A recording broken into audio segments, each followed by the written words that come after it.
Okay, good morning, everyone. Good morning. So today we are going to discuss the answers to the module assessments, no? So for you to have guidance on how to answer the problems and then use this as a reviewer for your upcoming quizzes. Okay? So let's try to answer the problems coming from the modules. So problem number one is actually all about load combination. So we all know that for our load combination, if there is a corresponding dead load and live load, the load combination will be, if it's a uniform load, the ultimate uniform load will be 1.2 dead load plus 1.6 of live load. We apply a factored loads of 1.2 and 1.6 for ultimate strength design. So in this case, we have a dead load based on the problem, a reinforced concrete girder having a simple span of 7.5 meters. So this is 7.5. Having a superimposed dead load of 45 kilonewton. Take note, pag sinabi nating superimpose SDL, excluding the dead load. Hindi pa po kasama yung self-weight, no? So, ibig sabihin po ng superimposed dead load, excluding self-weight. So, kailangan isama pa natin yung self-weight. Okay? And the uniform service live load of 30 kilonewton. So, meron daw po tayong uniform dead load, SDL, superimposed dead load of 45 kilonewton, and a service live load of 30 kilonewton per meter. And also take note, pag sinabi po nating service, ibig sabihin po ng word na service is basically unfactored, no? Unfactored. So again, kapag sinabing service live load, it means that the loads are unfactored. Hindi pa nalalagyan ng load factors. Okay? The beam also carries a service concentrated load of 34 kilonewton dead load. So meron tayong dead load of 34 kilonewton and a live load of 30 kilonewton. So a live load of 30 kilonewton. The beam has a width of 350 and a depth of 700. So meron tayong beam with a width of 350, 0.35, and a total depth of 700, 0.7. So we have the unit weight of concrete 23.6. Calculate for the maximum factored moment of the beam in kilonewton meter. So using the factored loadings of 1.2 and 1.6, first let's calculate the uniform dead load. So for the uniform dead load, it will be the superimposed dead load plus the self-weight, no? Idadagdag natin yung self-weight. So the superimposed dead load is actually 45 kilonewton plus the self-weight of the beam will be the unit weight, gamma times the area of the beam. Okay? Which will give us 45 plus gamma, which is 23.6. Area of the beam should be in meter kasi yung 23.6 naka-kilonewton meter yan, no? Naka-kilonewton per cubic meter. So the area should also be in meter. So area of the beam should be 0.35 by 0.7. The uniform service dead load will be times 0.35 times 0.7. It will be 50.782 kilonewton per meter. That is the service dead load. Again, service dead load po ito, no? Ibig sabihin, unfactored kapag sinabi nating service. So, applying factored loadings, maglagay tayo ng factored loadings to calculate for the ultimate uniform load. Pag sinabing ultimate, factored loads yan. Naka-factored na. So, 1.2 ng dead load, which is 50.782 plus 1.6 ng live load, which is 30. Uniform load will be 1.2 ng 50.782 plus 1.6 ng 30. That is 108.9384 kilonewton per meter. That is ultimate factored ultimate factored load, no? Ultimate factored load, 108.9384. And then calculate for the ultimate concentrated load. I'm going to apply factored loadings to the concentrated loading. So that is 1.2 of 34 plus 1.6 of 30. So the factored loadings will be 0.6 ng 30, that is 88.8. 88.8 kilonewton. So now we have all the factored loadings. If I'm going to draw the beam, I have a uniform factored loads of 108.9384, and then I have concentrated loads at quarter points, L over 4, so that is 7.5 over 4. That is at 1.875.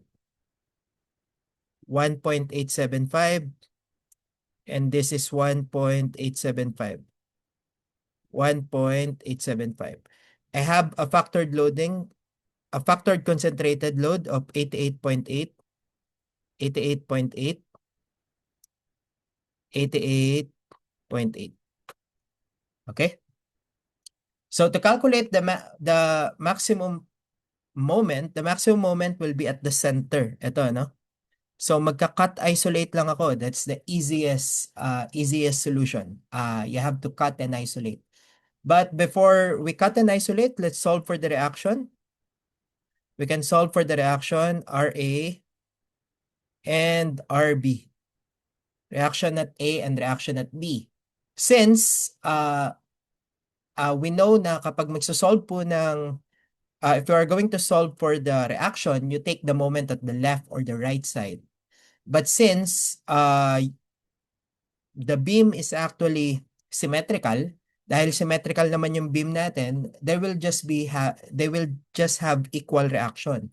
So magkakaroon lang tayo ng equal reaction. So calculating for RA, which is equal to RB, maghahati lang yung dalawang support. So that will be 108.9384 multiply ko sa length, which is 7.5 divided by 2 plus i-add ko po yung I will add the sum of the point load. So 3 times 88.8 divided by 2. So this will be my reaction, RA, which is equal to RB. So that is equal to 108.9384 times 7.5 over 2 plus 3 times 88.8 divided by 2. So the reaction is 541.719 kilonewton. And then to calculate for the maximum moment, we cut and isolate. So cut and isolate at the center, the location of the maximum moment. The location of the maximum moment is at the center. So we have here 108.9384. And then we have a point load. Meron tayong point load. The point load is 88.8.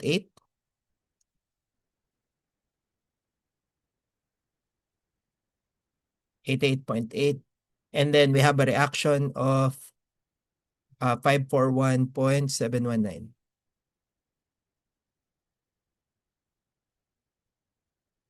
The length is kalahati ng 7.5. So 7.5 over 2. So that's 3.75. And the location of the point load is at 1.875. Solving for the maximum moment, Mmax. Solving for the maximum moment at the center. So taking the moment at the center, ito po yung gitna. So the maximum moment will be equal to 541.719 multiplied by 3.75 minus 88.8. Unahin ko na yung point load times 3.75 minus 1.875. I'm just taking the moment at the center. And then minus 108.9384 times 3.75 times 3.75 over 2. Solving for the maximum moment. That is what is required in the problem. 3.75.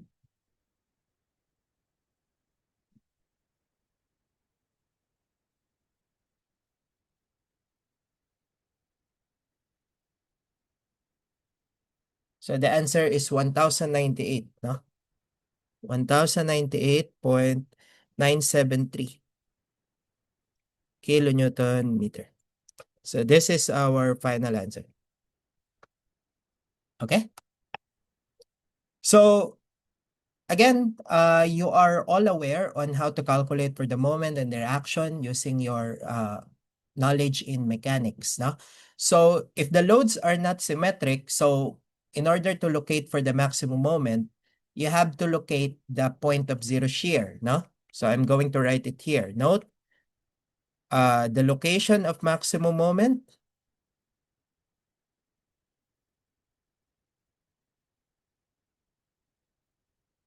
is the point of zero shear.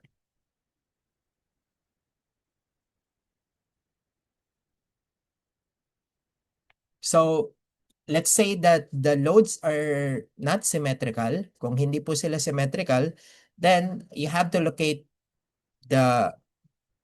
locate the point of zero shear. The point of zero shear will be the location of the maximum moment. So kung nasan yung maximum moment, you take the moment there. Okay? Okay, so that is for problem number 1. Let's go to problem number 2. This is all about load distribution. So before we answer this problem, let's have a review on load distribution. So for load distribution, you have two types of load distribution. It could be one-way or two-way. If it's one-way distribution, then the short span over the long span is actually less than 0.5. If the short span over the long span is less than 0.5, then that's one-way distribution. So to distribute the load, you just multiply the pressure load. Para makuha mo uniform load, you just multiply the pressure, multiply mo sa tributary width, no? Tributary width. The tributary width will be half of the left side and then kalahati rin po sa kabila, no? Kalahati rin sa kabila. So, basically ito yung tributary width. Kapag one way. On the other hand, kapag two-way load distribution, that is when the short span over the long span is greater than 0.5. Then the load is distributed as a trapezoidal load, and a triangular load. For the short span, it will be triangular loading, and for the long span, it will be trapezoidal loading. However, we could convert this triangular and trapezoidal load into uniform load, and that is equivalent to WS over 3 for the short span, and WS over 3 multiplied by 3 minus M squared over 2 for the long span. Okay? But take note, this distribution is only for one side only. Only for one side. So, if you are going to apply, if meron siyang two span, dalawang span na magkabila, then you have to multiply by 2. Multiply ka ng 2 kapag parehas na two-way. Okay? So again, yung WS over 3 and WS over 3 times 3 minus M squared over 2, it's only for one side. Pang isang side lang. Okay? So, this is what we are going to apply for the next problem. For our next problem, for this one, a typical floor framing plan of a 4-story building with roof deck is shown in the following figure. So, meron tayong floor plan of a roof deck with roof deck. Reinforced concrete columns are 400 mm square. So, ito po yung mga column niya. So, that's 400 by 400. The beams are 250 mm wide by 500 mm depth. So, the beams which are right here, these are 250 by 500. 250 by 500. The beams support a slab. The thickness of the slab Thickness of the slab is actually equal to 125 millimeter, carrying a superimposed dead load of 6.5 kilopascal. So meron tayong superimposed dead load of 6.5 kilopascal and a live load of 9.5 kilopascal. Using a concrete weight of 24 kilonewton per cubic meter, we are not going to apply live load reduction. So no live load reduction should be applied to this problem. What is the maximum factored moment of an interior beam assuming a simple support at both ends? So the interior beam, let's say assuming ito po yung sinosolve natin, that is an interior beam. Ito yung interior beam natin. This is your interior beam. So the question is, what is the maximum factored moment that will be carried by this interior beam? So the first thing to do, check if one way or two way, no? So check natin yung short span over the long span. The short span over the long span will be equal to 4.5 over the short span is 4.5 meter over the long span, which is 7.5. This is equal to 0.6. So 0.6 is actually greater than 0.5. So this is two-way, no? Two-way. So if that is two-way, then we have to use these two formulas. Ito pong formulas natin kanina. Ito, yung WS over 3 or WS over 3, 3 minus M squared over 2. Okay? So, but before we do that, calculate the pressured loadings. Pressure loads. I-calculate muna natin yung mga pressure loads. Pressure loads coming from the that is actually applied on the slab. Ano yung mga pressure load natin? Una, calculating for the dead load. The dead load that we have is actually we have superimposed dead load 6.5 plus the sige, sulat muna natin na SDL. So, let me write SDL, superimposed dead load plus the weight of the slab. So the dead load will now be the superimposed dead load, which is 6.5 plus the weight of the slab, which is para po makuha natin yung weight of the slab in pressure, para makuha natin yung weight of slab in pressure force, that will be the unit weight of the slab times the thickness of the slab, So the dead load will be equal to 6.5 plus the unit weight of the slab, which is 24 times the thickness of the slab, 0.125. Dapat naka-meter na. So the dead load will be equal to 6.5 plus 24 times 0.125. So that is 9.5 kilopascal. 9.5 kilopascal. And then, solving for the live load, we don't have to add anything here. So ang live load lang po natin will be 9.5. 9.5 kilopascal also. So live load is also 9.5. Yeah. So nagkataon na parehas silang 9.5. So after calculating the pressure loads, let's calculate the ultimate pressure load. Lagay tayo ng let's calculate for the ultimate pressure load.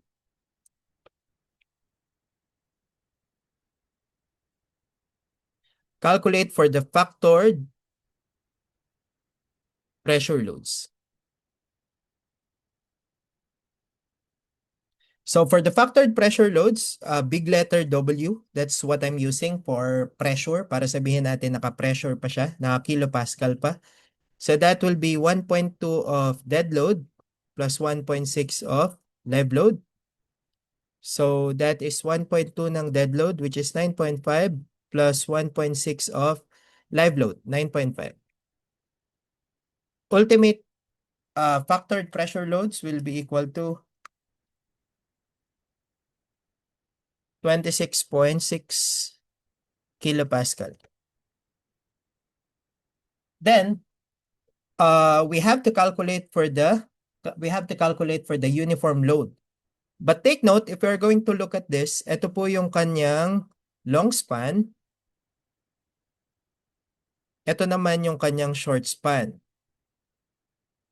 So kung ang hinahanap natin yung sa interior beam, ang gagamitin natin na formula will be for the long span.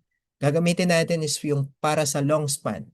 So the formula for our long span will be equal to, let's say this is our uniform load. To transform this pressure load into uniform load, gagamitin natin yung this one. WS over 3, 3 minus M squared over 2, no?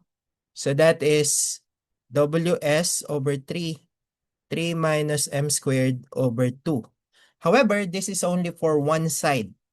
Ibig sabihin, yung isang side pa lang po yung ina-applyan natin.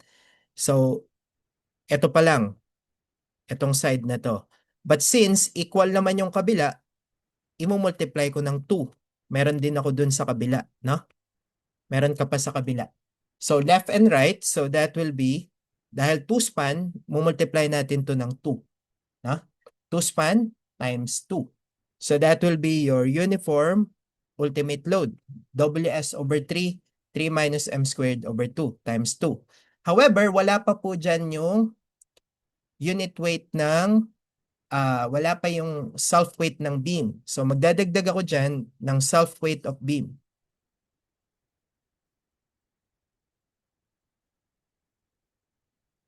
Magdadagdag ako ng self-weight of beam. So for the self-weight of the beam, take note that we already account for the slab. No? So if ito yung beam natin, na-account na natin yung weight ng slab. So nakuha na natin yung weight dito sa taas. Ang wala na lang yung weight niya sa ilalim. And yung weight niya sa ilalim, dahil nakuha na natin yung upper part included in the weight of the slab.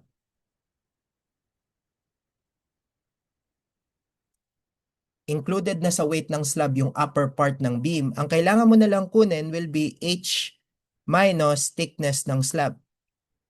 Ito na lang pong weight na to, yung H minus thickness ng slab, which is in our case, the width of the beam is 250, and the height minus the thickness of the slab, the height of the beam is 500 mm deep, so that is 500 minus the thickness of the slab, which is 125. So 500 minus 125, that is 375.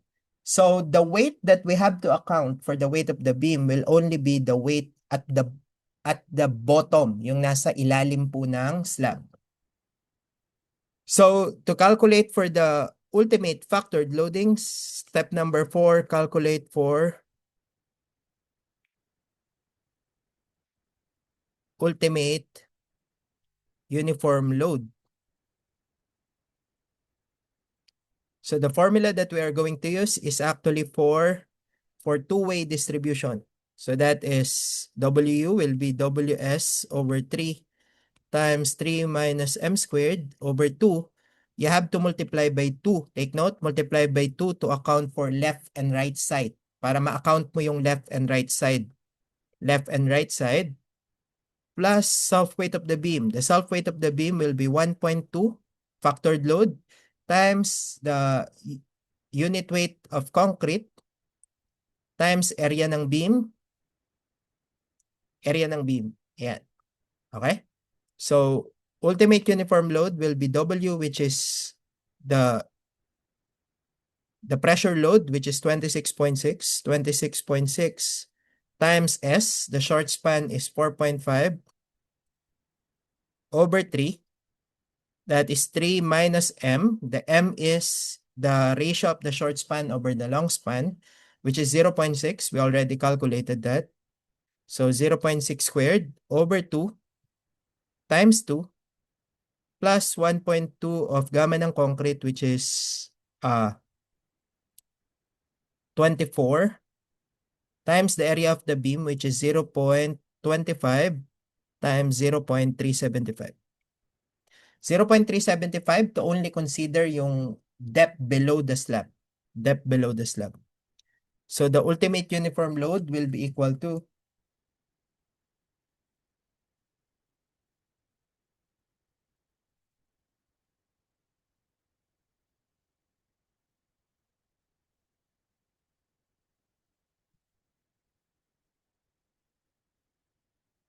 108.036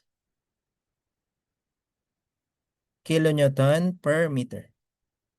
So to calculate for the maximum moment, step number 5, calculate for the maximum moment. Calculate for max moment considering simply supported beam. So simply supported beam with a span of 7.5. So simply supported beam 7.5 meter. So the ultimate uniform load is already calculated, which is 108.036.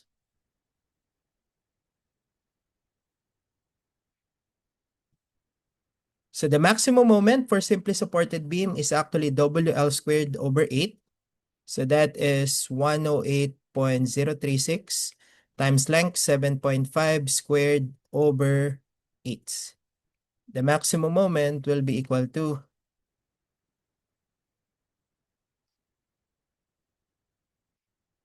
759.628 kilonewton meter. So this is our final answer. Okay? So that's how you calculate for the maximum factor moment considering a floor plan. So this is actually a topic of load distribution, no? Load distribution.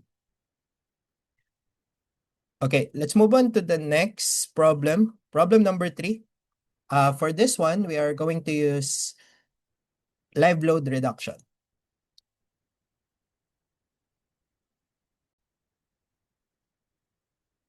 So before we answer this, let's actually recall, hindi ko pala nalagay dito. Let's try to recall the principle of live load reduction, no? So when it comes to live load reduction,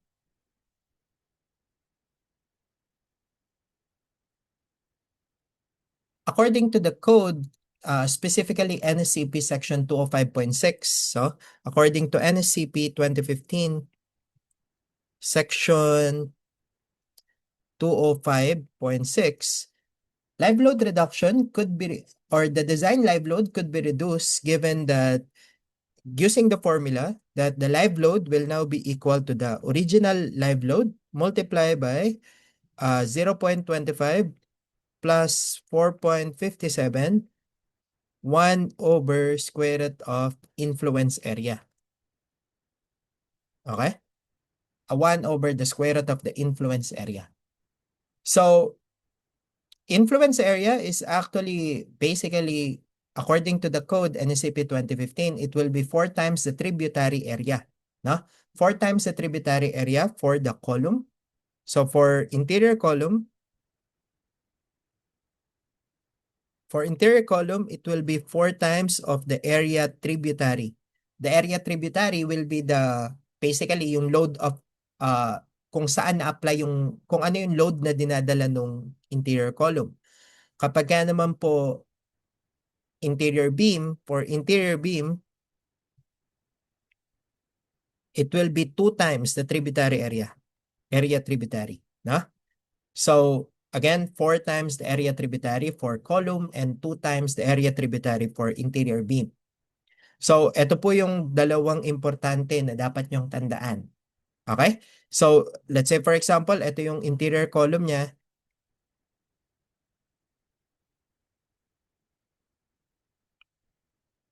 So let's say ito yung interior column.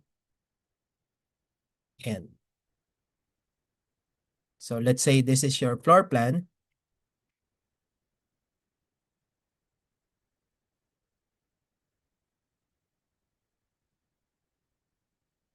Ang tributary area for column will be kalahati sa left, kalahati sa top, kalahati sa left, ito kalahati. Ito yung tributary niya. That is the tributary area for column. Area tributary for column. Ang sabi lang po ni code, para makuha mo yung influence area, you just have to multiply the tributary area by 4 times. On the other hand, for interior beam, kapag interior beam naman, so let's say, again, we have a floor plan.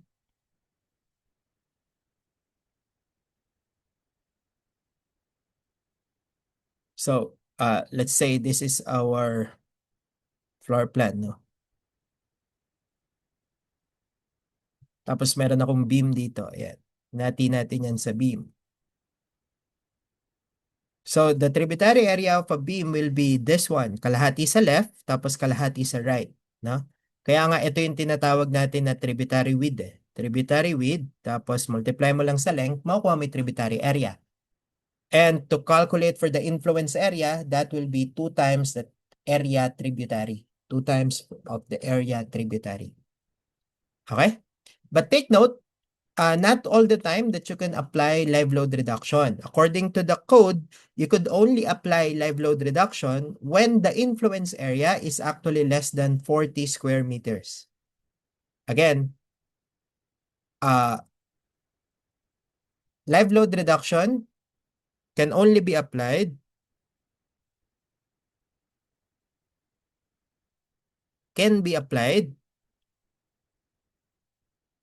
if, pwede lang daw po siyang i-apply if the influence area influence is actually greater than 40 square meters. So dapat mas malaki siya sa 40 square meters. And at the same time, the live load is less than 4.8 kilopascal. If the live load is less than 4.8 kilopascal, then you could apply live load reduction. Greater than 40, malaki yung area. At the same time, maliit lang yung live load mo. Pwede mo siyang bawasan. So, a reduction is limited. Meron tayong upper limit for the reduction, or basically, let's call it lower limit. Lower limit, no? Kasi ibig sabihin, hindi na pwedeng bumaba pa doon yung reduction mo. Lower limit for reduction. The lower limit for reduction is actually 0.5 of the original live load. Ito yung limit, 0.5 of the original live load for members supporting one floor,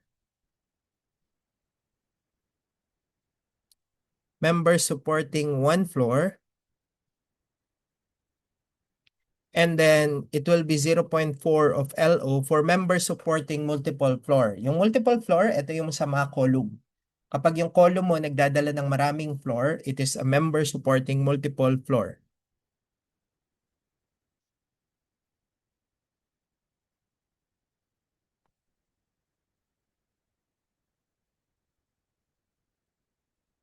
If the members is supporting multiple floor. Again, live load reduction can be applied if the influence area is actually greater than 40 square meters, and at the same time, the live load is less than 4.8. So, the lower limit, hindi na pwedeng bumaba dito yung reduced live load. It will be 0.5 of the original live load for members supporting only one floor, and 0.5 original live load for members supporting multiple floors. Okay?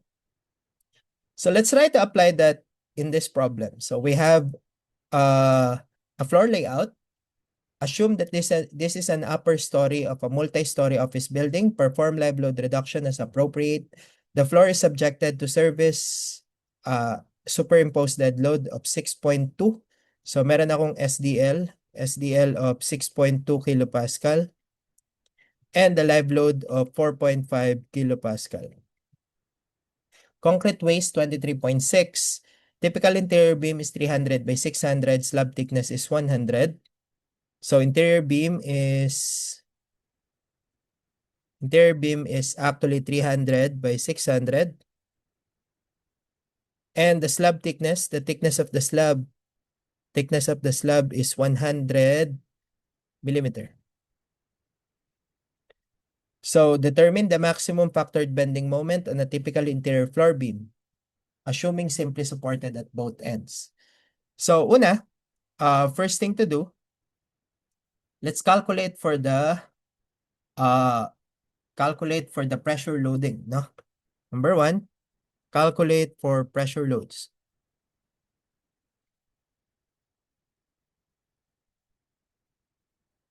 So yung dead load natin, the dead load will be equal to the superimposed dead load plus weight of slab. So the dead load will be the superimposed dead load 6.2 plus the weight of the slab, that is 23.6, times the thickness of the slab 0.1. So the dead load is equal to 6.2 plus 23.6 times 0.1, that is 8.56. 8.56 kilopascal. Solving for the live load, in this case, we are going to apply live load reduction. So check if LL reduction is appropriate, is okay. Check ko muna if okay lang po yung live load reduction. Condition number 1, dapat daw yung influence area should be greater than 40 square meter. So the influence area for our beam, ito po yung beam natin, ang influence area niya will be equal to kalahati ng 2 at 6 meter. So 6 meter, basically, the width is 6 meter. 6 meter yan. And the length is 9.75. So that is, and the influence area for beam is twice the tributary area. So twice the area tributary. Twice the tributary area. So that is 6 times 9.75. So ilan po ito? This is 117 square meter. So this is greater than 40. So ibig sabihin, okay. Okay lang for the first condition. For the second condition, dapat daw yung live load less than 4.8. The live load is actually equal to 4.5. 4.5. So that is less than 4.8. So ibig sabihin, okay. So since live load reduction is okay, live load reduction is appropriate, then we could apply live load reduction. Mag-apply tayo ng live load reduction.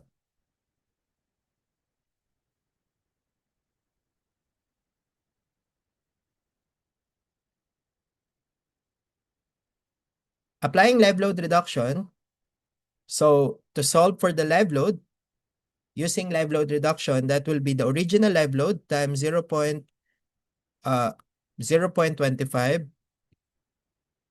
plus 4.57 square root ng 1 over square root ng influence area.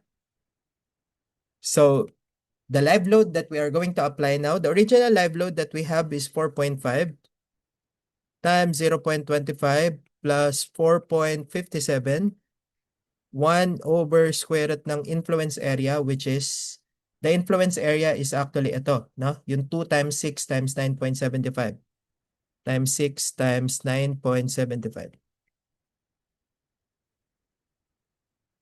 So the live load will now be equal to 4.5 times 0.25 plus 4.57 over square root ng 2 times 6 times 9.75. That is 3.026. 3.026 kilopascal. 3.0262. Ayan. So 3.026 kilopascal. Store ko sa A. Okay? And then, we have to check for the limit. So this should be greater than limit. Ang limit po natin for member supporting one floor is actually 0.5 LO. So that is 0.5. Hindi na siya pwedeng bumaba sa kalahati ng LO. So 0.5 of 4.5, which is equal to 0.5 ng 4.5. So that is 2.25 kilopascal. So whichever is higher, yun yung mag-govern. Sino mas mataas? So the live load is 3.026 kilopascal. So use this. Ang gagamitin natin will be the reduced live load, 3.026. Okay, so given the live load, and the dead load, we can now calculate for the uniform load.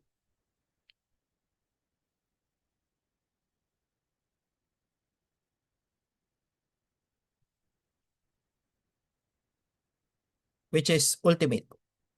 But before we calculate the ultimate uniform load, i-check muna natin if this is one-way or two-way. So check natin yung M, the ratio of the short span over the long span. The short span is actually 6 meter, 6 over 9.75. So that is 6 over 9.75. So that is 0.615. This is greater than 0.5. So ibig sabihin, two-way. So if that is two-way, our distribution will now be equal to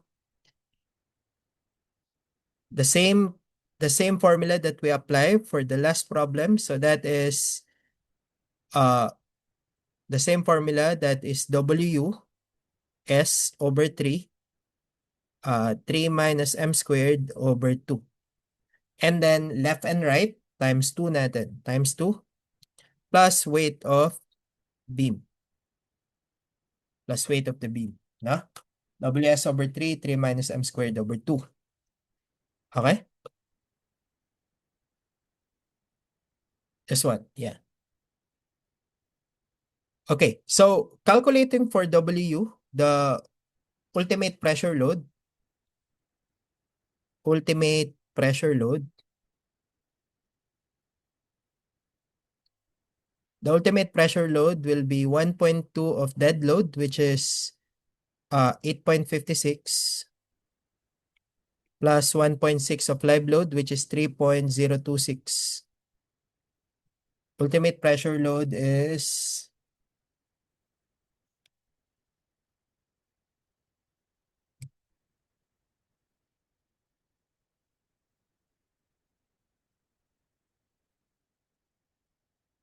15.114. So 15.114 kilopascal. So calculating for the ultimate uniform load, W, that is WS over 3. W is 15.114 times the short span. The short span is 6 over 3. 3 minus M squared over 2. So 3 minus 0.615 squared over 2 multiply by 2 times 2. You multiply by 2 kasi left and right, no? Left and right tayo, left and right. Plus the weight of the beam. The weight of the beam is 23.6, the unit weight.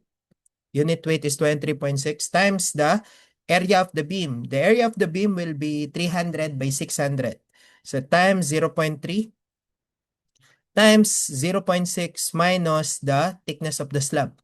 The thickness of the slab is 100. Again, na-explain natin kanina, hindi nakasama yung slab thickness. So, magma-minus ako ng 0.1 yung slab thickness. And then, I'm going to apply factored loads. Lalagay ako ng factored loads. Dead load yan. So, that will be 1.2. Yeah. So, uniform load will be equal to C times 6 over 3.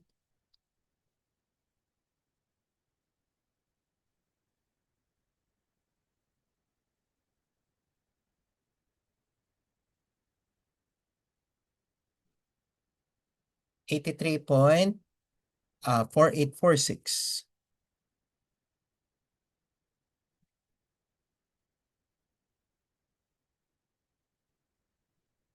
So this is now the ultimate uniform load. So calculating for the maximum moment using the ultimate uniform load, the max moment will be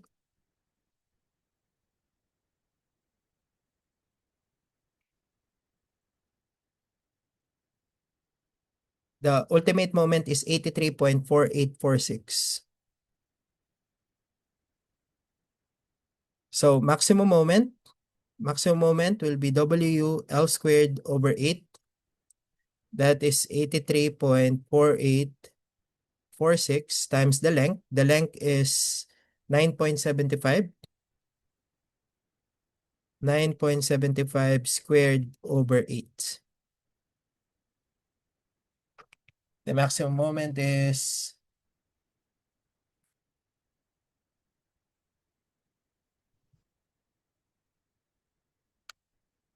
992.0317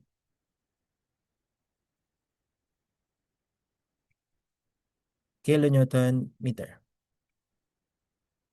So that is our final answer. That's our final answer. So basically, that's load distribution. Load distribution with live load reduction. Again, you can only apply live load reduction if you satisfy the criteria.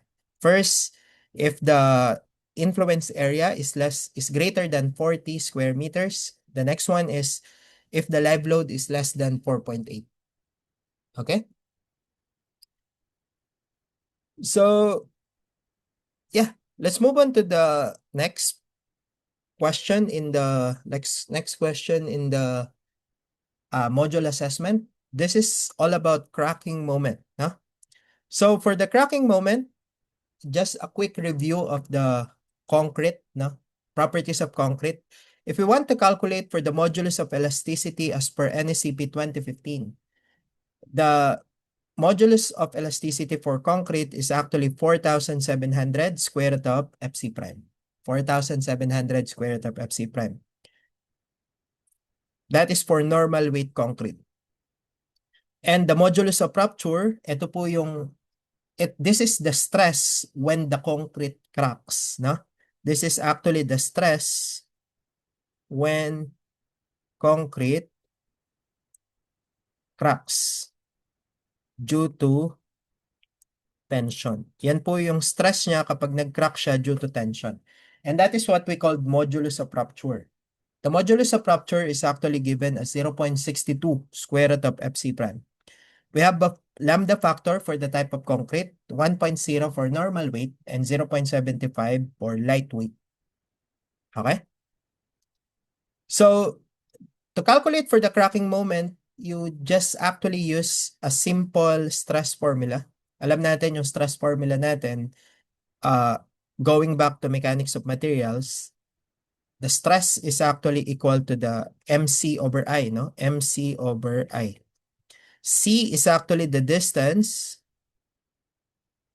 from centroid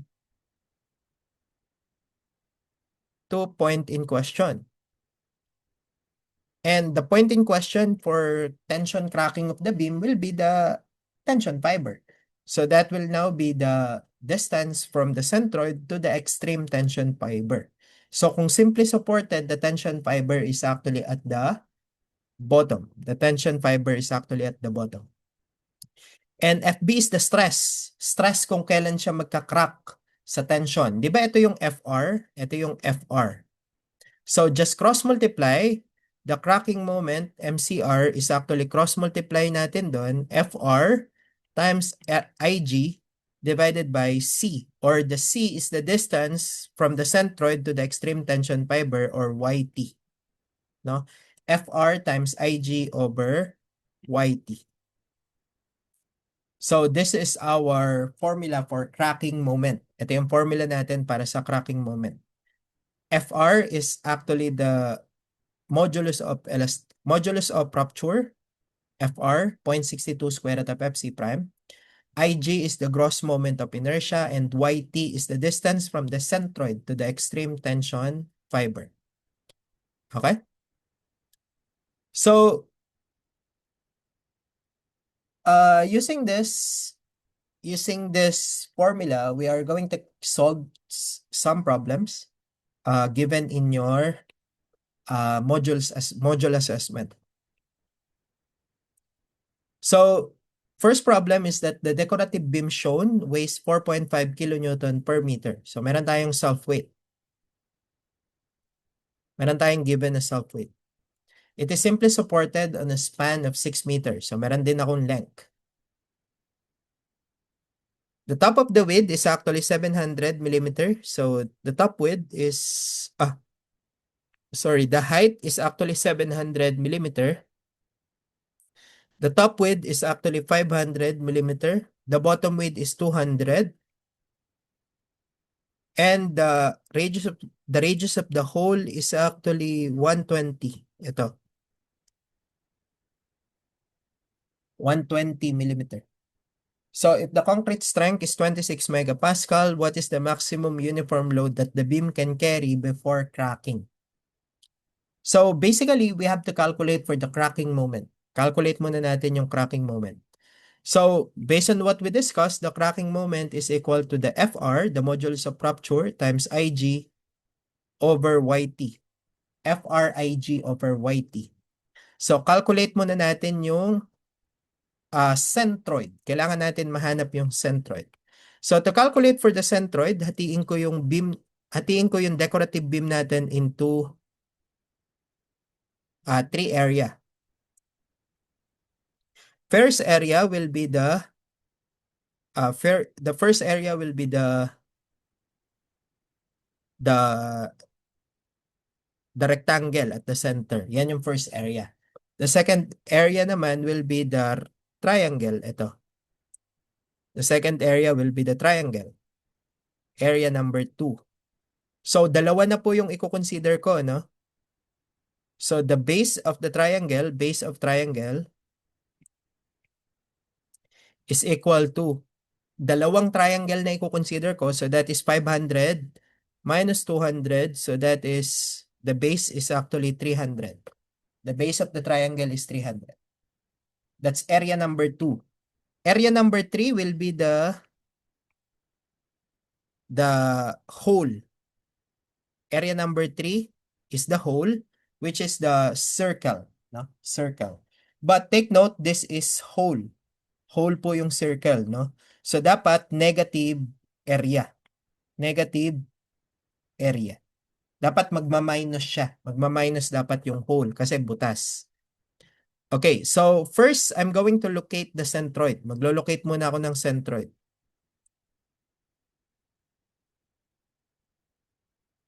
So to locate the centroid, gamit tayo ng Varignon's theorem.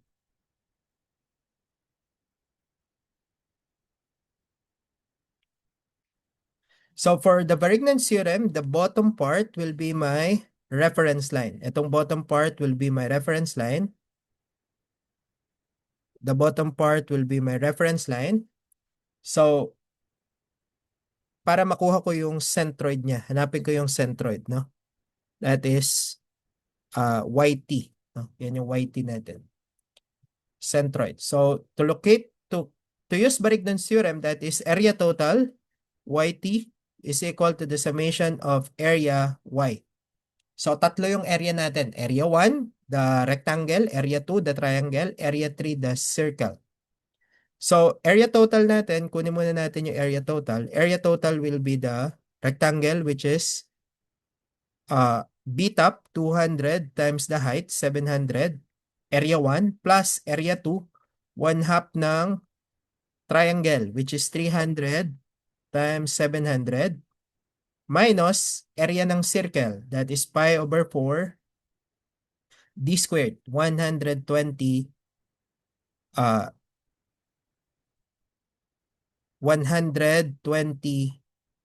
whole radius pala to. 120 squared, no?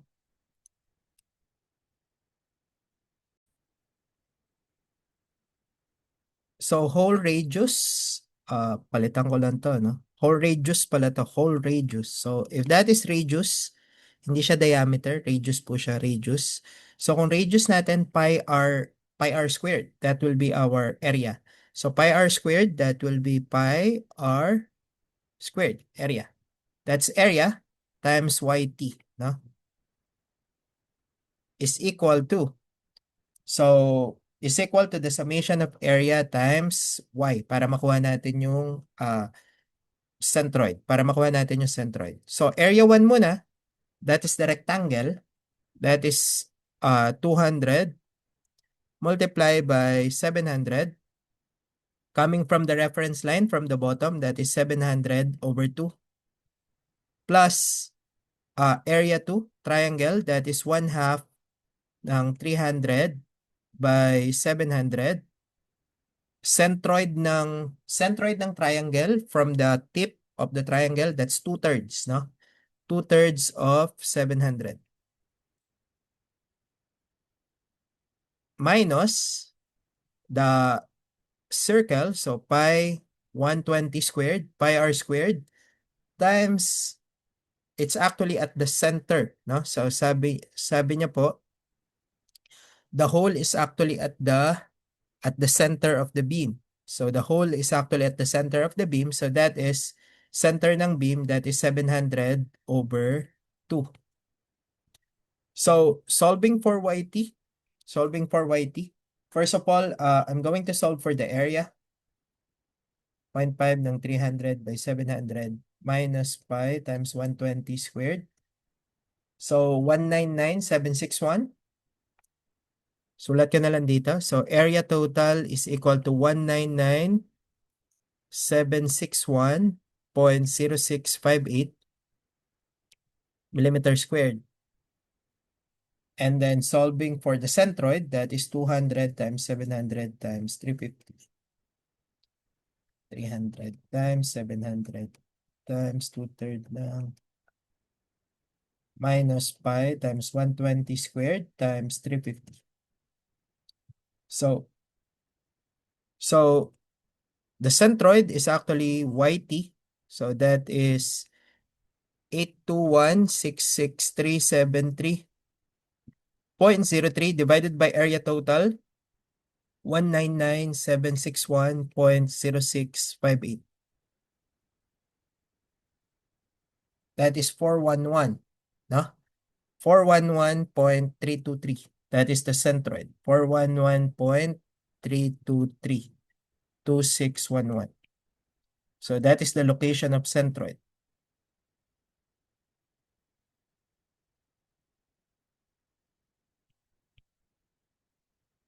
That's the location of the centroid. So after we locate the centroid, we can now calculate for the moment of inertia. Kunin natin yung moment of inertia, the gross moment of inertia.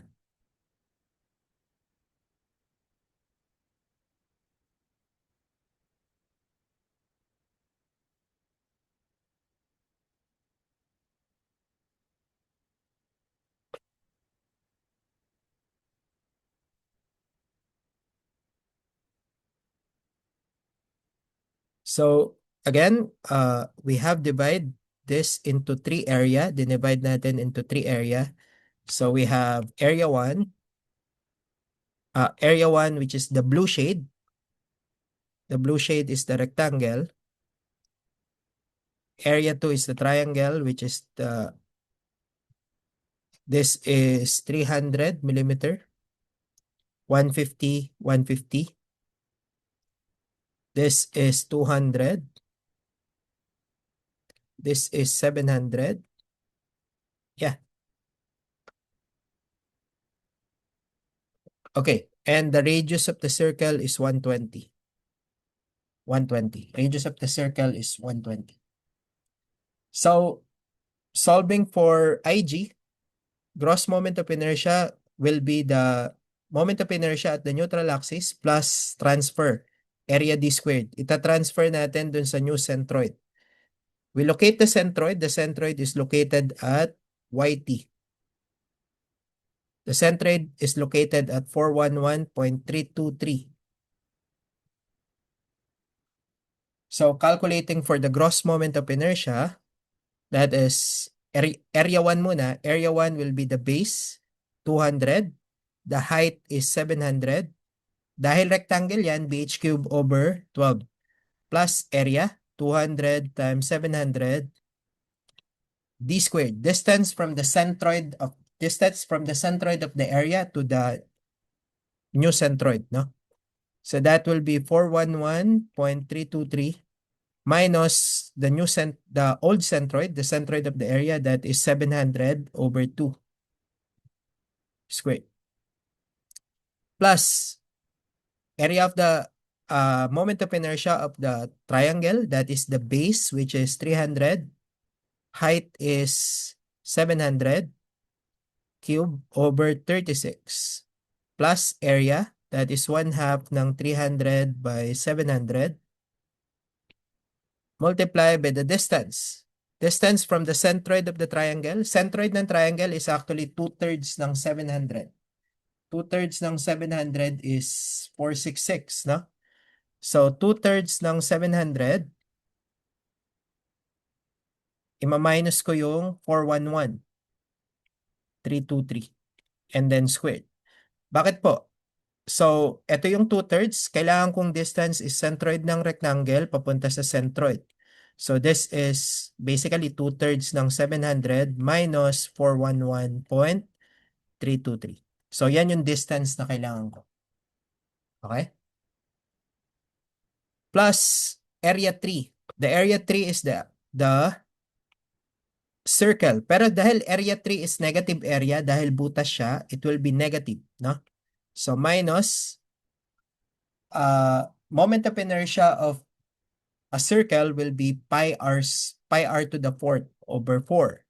So pi r 120 to the fourth over 4 minus negative area pa rin. So that is pi r squared times the distance, which is 411.323 minus 700 over 2. Kasi nasa gitna yung circle. That is now our gross moment of inertia. Gross moment of inertia. So, solving for the gross moment of inertia,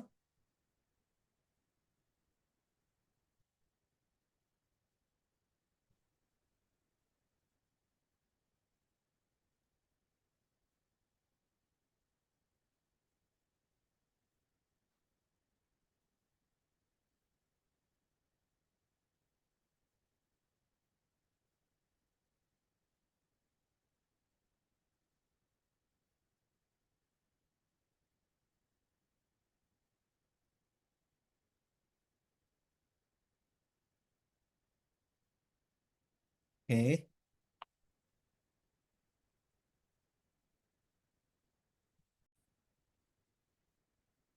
So, solving for the gross moment of inertia, this will be 9090, no? Ito. 9090.096555 times 10 raised to 6 millimeter to the fourth. Okay? And then, yeah, we already solved for the gross moment of inertia. So, to solve for the cracking moment, para makuha natin yung cracking moment, MCR. MCR is equal to, again, FR IG over YT. Ang FR natin is equal to 0.62 square root of FC prime. That is 0.62 square root of FC prime, which is 26.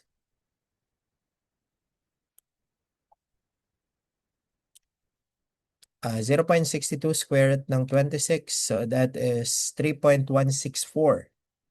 3.1614 megapascal. Solving for the cracking moment, so that is 3.1614 times IG, that is 9090.096555 times 10 raised to 6 over YT, which is YT from the centroid to the tension fiber, so 411.323.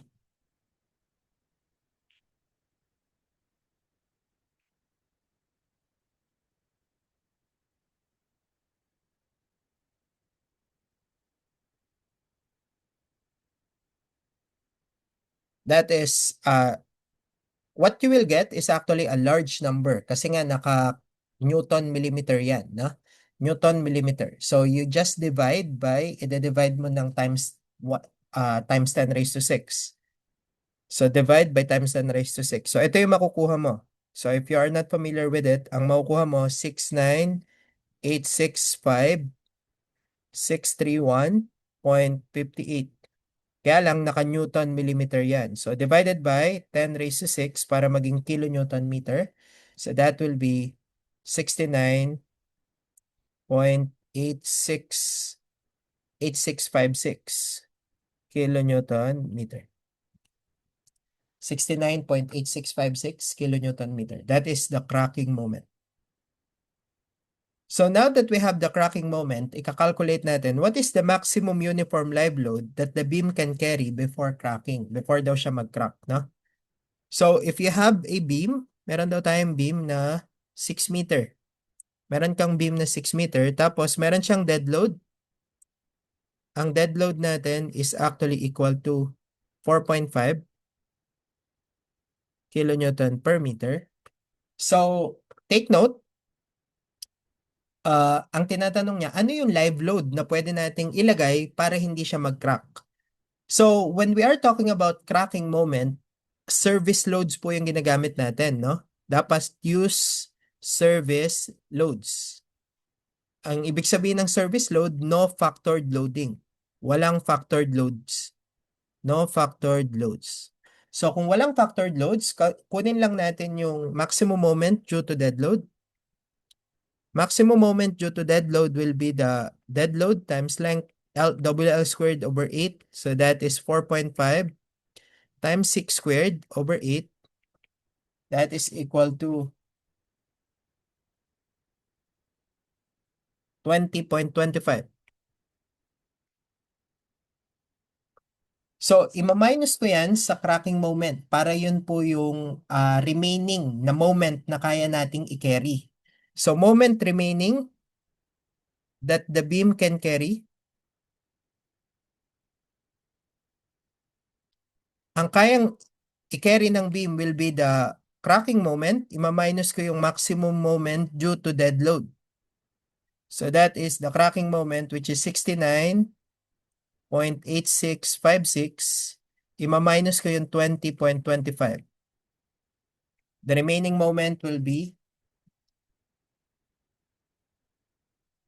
49.6156 kilonewton meter. So, para makuha ko yung uniform load, the uniform load, i-equate ko lang to sa live load, WL squared over 8. So, yung 49.6156, yan yung live load moment before siya mag-crack. So, para makuha ko yung uniform live load times the length ko is 6 meter, 6 squared over 8, makukuha ko na po yung live load, uniform live load, no? Times 8 over 6 squared. So that is 11.0257 kilonewton per meter. So that is now our final answer. Yan yung final answer natin. Okay?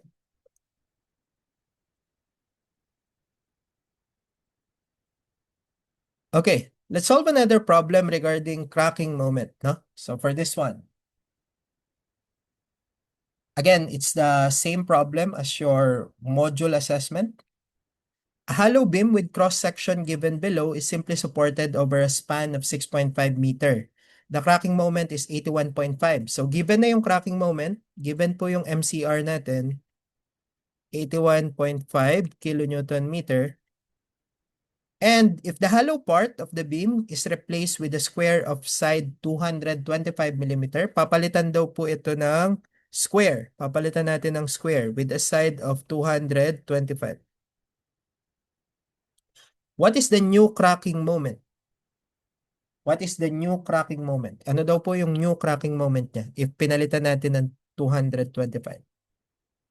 So, first of all, we know the cracking moment of the beam. So, makukuha natin yung FR. Makukuha natin yung FR. Solve for FR using the given MCR. Makukuha natin yung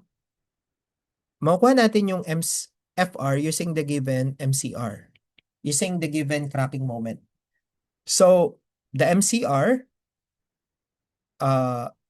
meron tayong MCR. Take note, MCR is actually equal to FR IG over YT. FR IG over YT. So, ang FR natin will be, MCR is 81.5. 81.5 times 10 raised to 6 to make it Newton millimeter. FR is unknown. The gross moment of inertia, medyo madali lang naman kasi nga rectangle lang. The gross moment of inertia will be the base which is 420 times height, 750 cube over 12. Ima-minus ko yung whole sa gitna. That is uh, pi over 64. Kasi diameter na yan, no? Pi over 64, 175. Pi over 4, yeah, pi over 64 d raised to the fourth, no? That's Ig divided by Yt. The centroid is at the center kasi symmetrical naman. So the centroid is 750 over 2. 750 over 2. We can now solve for Fr, the modulus of rupture.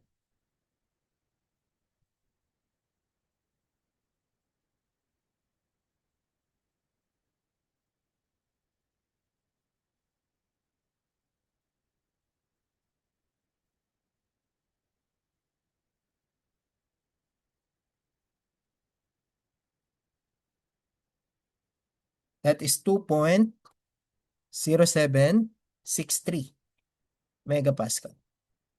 Okay? That is now the modulus of rupture.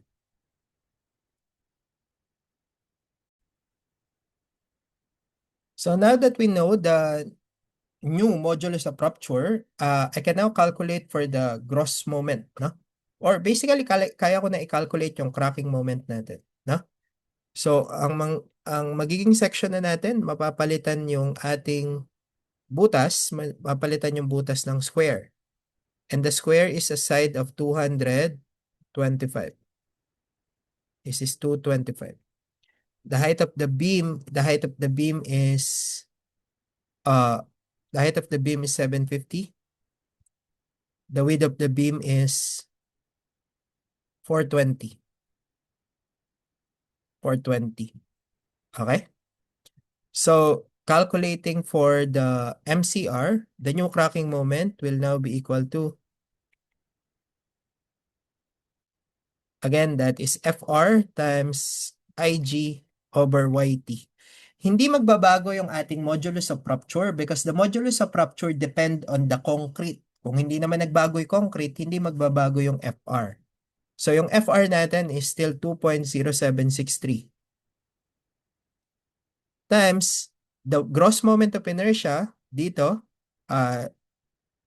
rectangle lang naman yan. So, the base is 420 times height 750 cube over 12 minus natin yung whole. That is the base 225 to the fourth kasi square naman, base saka height equal over 12. Divided by YT, the YT is 750 over 2. So the new cracking moment will be equal to times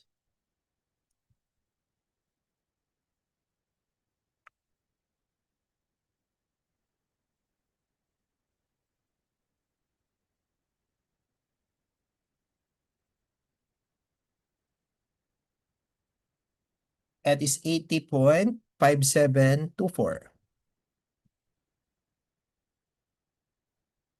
kilonewton meter. So that is now the new cracking moment. That is our final answer. Okay? Okay, that actually covers all the answers from your module assessment, no? Yan po yung mga sagot from the module assessment. So, you could try to resolve them if you did not get the correct answer or nagkamali ka po ng pag-solve. Okay, so I'm going to add 2 more problems para po tulungan kayo, no? So, I'm going to add 2 more problems. Dagdag pa ako ng 2 more problems. This is not included in the module assessment, but I think it will help you if we add more problems pa, no? Okay. So, next problem is that a monolithic floor system consists of 100 mm thick slab and a simply supported beam with a 7.3 meter span, 1.2 meter on centers. The floor carries a superimposed dead load of 1.15 kilopascal and a live load of 1.9 kilopascal. Walls weighing 2.8 kilopascal and 2.4 meter high are directly supported by the beams. Beam dimension are 275 millimeter and the height is 500 millimeter. Concrete weighs 24 kilonewton per cubic meter. Number 1, determine the total uh, factored load to be carried by the interior beam. So take note, if I'm going to draw the floor plan, so assuming ito yung floor plan natin, no?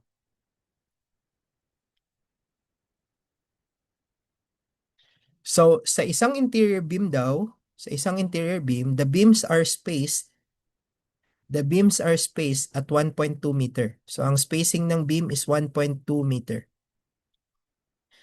And the span of the beam is 7.3 meter.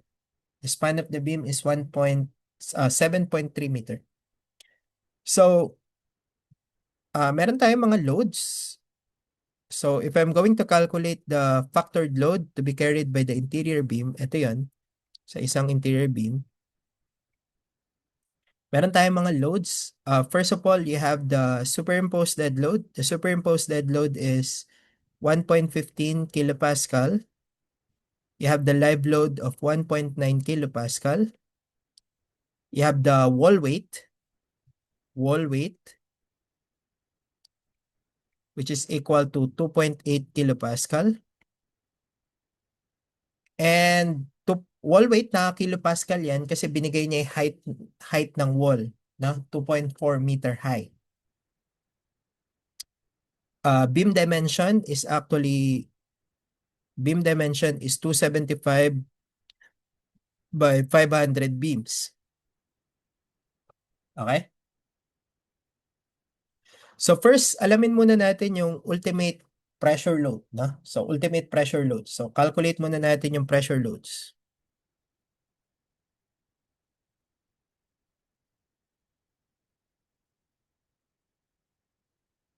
Calculate the pressure loads. So the pressure load, dead load muna. The dead load is actually the superimposed dead load plus weight of slab. Weight of slab, the superimposed dead load is 1.15 plus the weight of the slab, which is 24 kilonewton. That's 24 times the thickness of the slab, which is thickness of the slab is 100 millimeters, so 0.1. So the dead load is actually equal to 3.55 kilopascal. 3.55 kilopascal.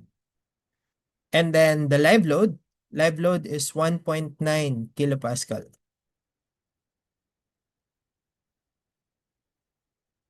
So calculating for the ultimate uniform load or ultimate pressure loads, that's 1.2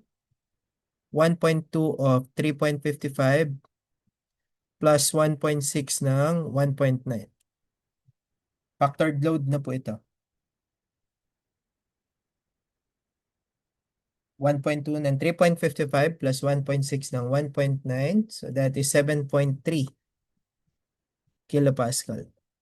7.3 kilopascal. So after we calculate for the pressure loads, number 2, we calculate for the ultimate uniform load.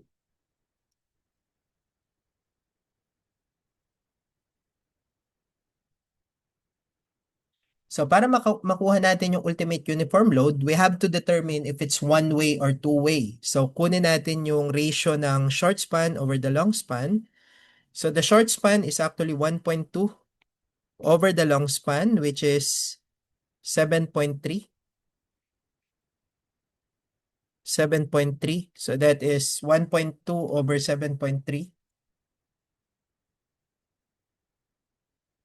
0.164. 0.164 is less than 0.5. So this is one way. That is one way. So ibig sabihin, kung one way, it will carry half of the load from the left side, half of the load from the right side. Dahil one way distribution lang.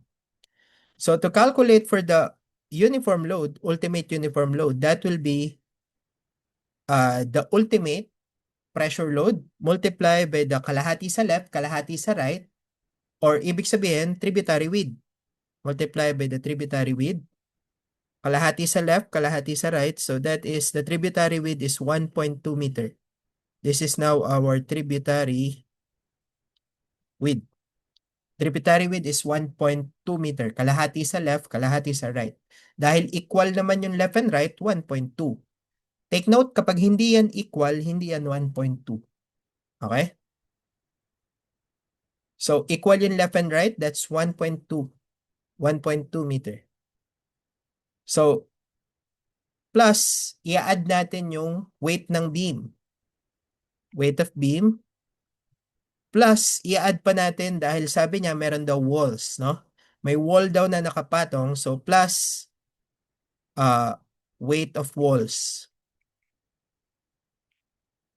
So, the ultimate uniform load will be the ultimate pressure load, 7.3, times the tributary width, kasi one way. Tributary width is 1.2, plus the weight of the beam, 1.2, factored load times the weight of the beam, 24, times the area of the beam. Take note, kapag area ng beam ang usapan, you only consider the bottom part. So the depth is actually 500 millimeter. If this is 500, ang i-consider lang sa weight calculation will be slab is 100. So 100 daw yung slab. So i-consider lang natin yung 400, no? 400 by 275. So that will be 0.5 minus 0.1 times 0.275. Plus weight of the wall. Weight of the wall, dead load, so 1.2. Weight ng walls, that is the pressure load, wall weight, 2.8. Dahil po naka-pressure, imumultiply mo lang ng height ng wall. No? So that is 2.8 times the height of the wall, which is, the height of the wall is 2.4. Take note, this is pressure weight, multiply mo lang sa height ng wall, height of wall. Yeah. So that is now our ultimate uniform load.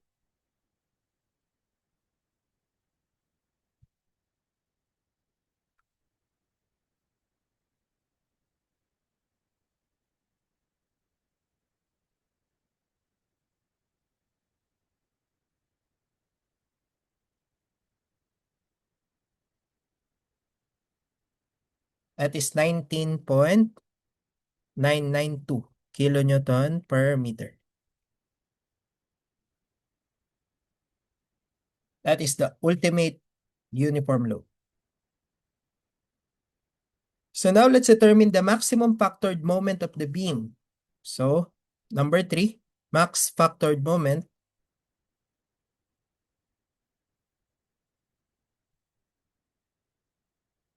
To calculate for the max factored moment, this is 7.3. The uniform load is 19.992. So maximum moment for simply supported is WL squared over 8. So that is 19.992 times length, 7.3 squared over 8. Maximum moment will be equal to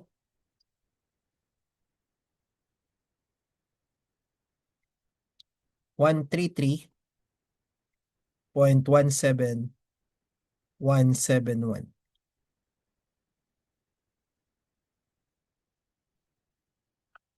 Okay? And then next one, calculate the maximum service shear of the beam. So kapag sinabing service, ibig sabihin unfactored, no? Unfactored. Ibig sabihin walang factored loading kapag sinabi nating service. So in that case, calculate muna natin yung maximum service uniform load. Number 4, calculate the max service uniform load. Kapag service, walang factored load. So, yung W natin, tanggalin natin yung factored loadings from the pressure. So, that is 3.55. 3.55 SDL po yan, superimposed dead load, plus live load. Ang live load natin is 1.9. This is live load. Tinanggal ko yung factor. So that is 3.55 plus 1.9. That is 5.45 kilopascal.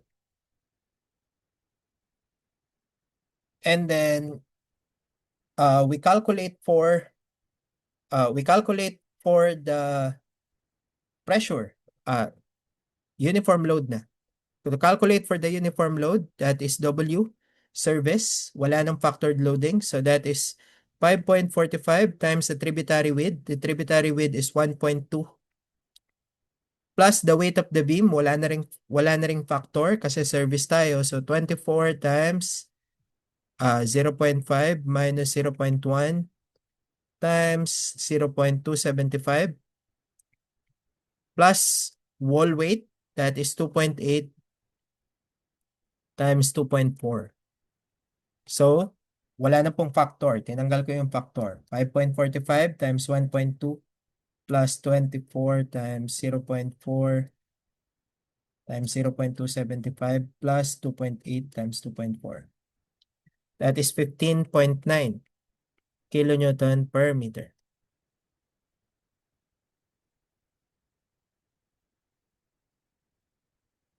2.8 times 2.4. 15.9. And then, we calculate for the max factored shear. Max service shear.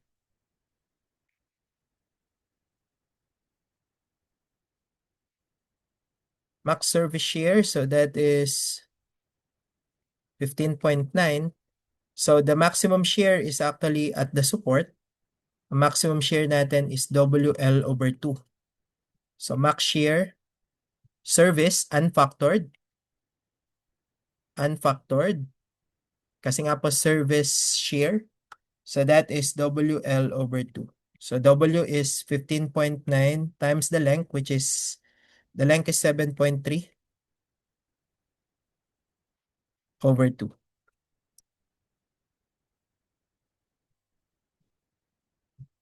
That is 58.035 kilonewton.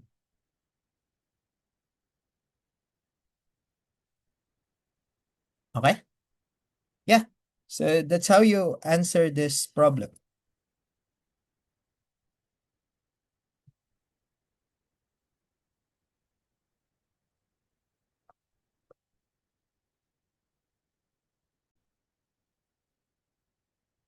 Okay, for our last problem, I think, for this one, this is a indeterminate beam.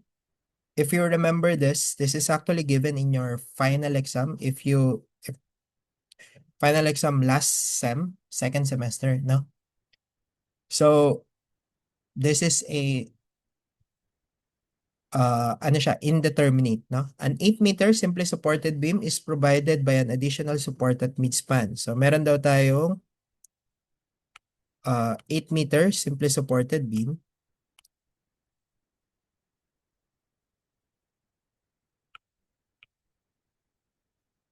So, 8-meter yung beam natin.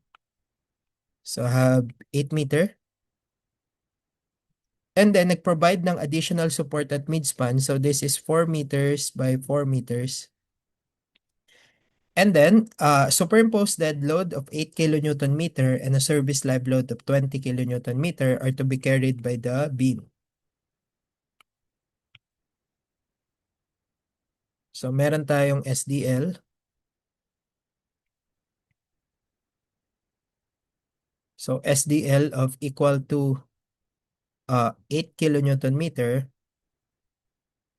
and a live load of 20 kilonewton meter.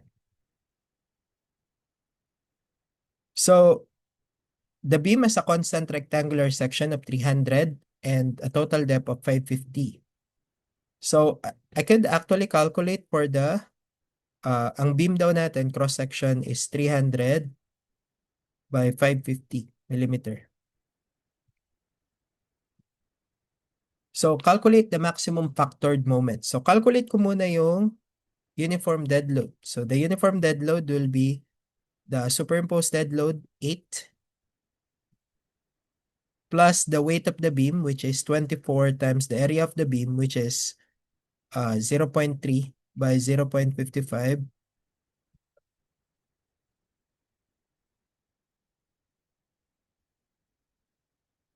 That is 11.96 kilonewton per meter. And then live load is actually 20 kilonewton per meter.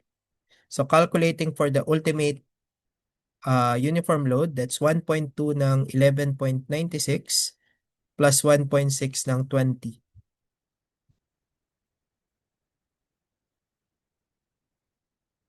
That is 46.352 kilonewton per meter.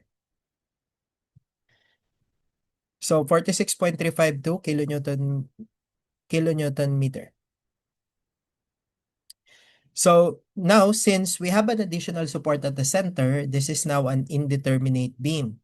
So kung indeterminate, we can solve this using three-moment equation, no? So let's say this is support A, we have support B, and support C. So gamit tayo ng three-moment equation. If you still remember, three-moment equation will be MA L1 plus 2 MB L1 plus L2 plus MC L2 MCL2, that is plus 6AA over L1 plus 6AB over L2 is equal to 0. This is the formula if no settlement. However, take note, moment at A and moment at C is actually 0, no? So moment at A is actually 0. Moment at C is also 0. So ang natira lang, moment sa gitna, moment at B. So you have twice moment at B, L1 is 4 meter plus L2 4 meter plus 6AA. Kapag uniform load, take note, for uniform load, ang 6AA natin, 6AA over L is actually equal to WL cube over 4. Ganon din po sa 6AB. 6AB over L. Pakirecall po sa theory of structures, no? So 6AA over L, yan yung left side. Ito yung 6AA over L. Yung right side naman, that is 6AB over L. Dahil equal naman sila, equal yung left sa right, so 6AA will be equal to WL cube over 4. So that's W, 46.352 times L, 4 cube over 4. That is for the left side. Ito yung para sa left side. Yung para sa right side naman, mag-a-add tayo ng another 6AB. Plus 6AB, that is 46. Dahil equal lang sila, 46.352. 4 cube over 4 is equal to 0. I can now calculate for MB, the moment at B. So that is 46.352 times 4 cube over 4 times 2. That is 92.704 kilonewton meter. So that's now the moment at B. That's the negative moment. Ito yung negative moment natin, no? Negative moment ito. That's now your maximum negative moment. Bakit yan yung maximum negative moment? Kasi if we are going to look at the beam, kung ito yung beam natin, indeterminate siya, meron tayong uniform load. If we draw the moment diagram will be 0 at the midspan, tapos magkakaroon ka ng positive moment, tapos negative moment, Positive moment ulit, tapos negative moment. Yan. The negative moment that we calculated is located at the point B, no? Point A, point C. So the point B, ang moment niya is actually equal to 92.704. This is your max negative moment.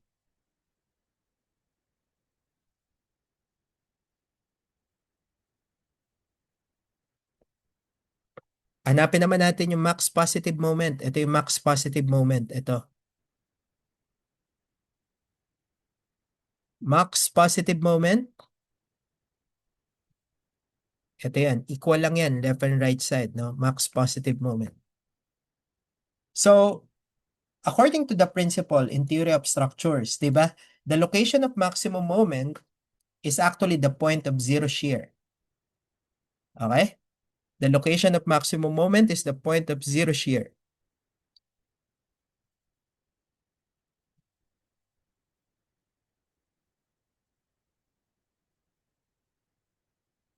Is the point of zero shear. The location of max moment is the point of zero shear. So that means, I have to locate asan yung zero shear dito. So, pinakamadali po para makalculate natin yung zero shear, kunin muna natin yung reaction. Kunin natin yung reaction. So, to solve for the reaction, cut isolate tayo. Cut isolate. Isolate natin yung isolate AB. Isolate AB. So, meron akong uniform load which is uniform load ko 46.352 kilonewton per meter. Then, meron akong negative moment. The negative moment is going to clockwise. Take note, kapag positive moment, going up yan. Yan yung positive moment. Kapag ka naman negative moment, pababa. Okay? Negative moment, pababa. So, dahil negative moment tayo, pababa. Yan. Negative moment, 92.704. Going clockwise. So, this is reaction at A. Reaction at A. So, if I'm going to take the moment at B, summation ng moment at B is equal to 0. So, that will be reaction at A times reaction at A times the distance, which is 4 meter, times 4 minus 46.352 times 4 times 4 over 2 plus the moment is in the same direction as the reaction, so plus 92.704 is equal to 0.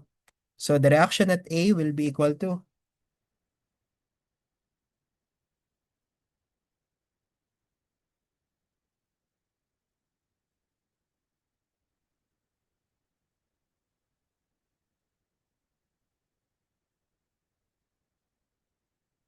46.352 times 4.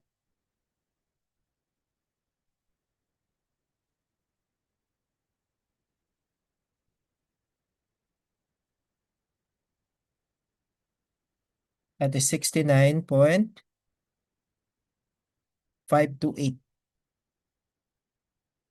69.528 kilonewton. So, that is now the reaction at A. Para makuha natin yung point of zero shear, locate the point of zero shear.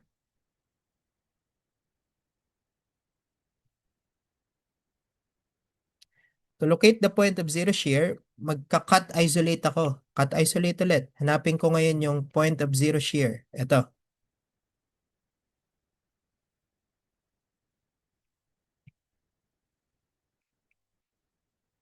So the uniform load is actually 46.352. Hindi ko alam yung point of zero shear, so I'm going to set this as X. And the reaction is actually 69.528.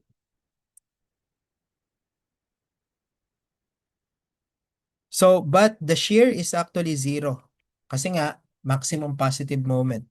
So, summation of forces vertical is equal to zero. So, that will be going upward, 69.528 minus 46.352 times x is equal to zero. I can now locate the point of zero shear, which is 69.528 divided by 46.352. So the point of zero shear is 1.5 meter. Point of zero shear. Ibig sabihin po niyan, dyan yung location of max positive moment. Nandyan yung maximum positive moment.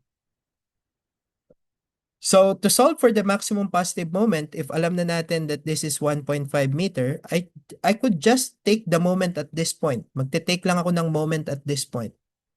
So taking the moment, maximum positive moment at that point.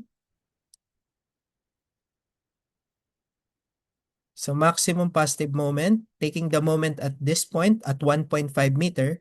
So that is 69.528 times 1.5 minus 46.352 times 1.5 times 1.5 over 2.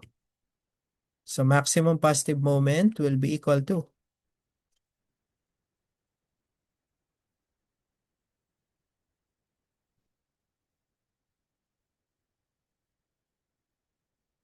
52.146 kilonewton meter. So if we are going to go back to the shear and moment diagram natin, this maximum positive moment is actually 52.146. This is 52.146. And that is located at 1.5 meter. The point of zero shear. At the point of zero shear. Okay? So that ends this discussion of problems.